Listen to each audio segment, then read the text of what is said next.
I caught my friend in the school bathroom edging, and I said, "Oh my god, they're glazing!"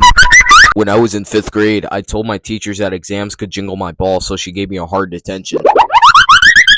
What's good, everyone? It's me, 4, in the house. My math teacher said yes, like Talking Ben, so I punched her in the nose. I popped a balloon and it made a sound.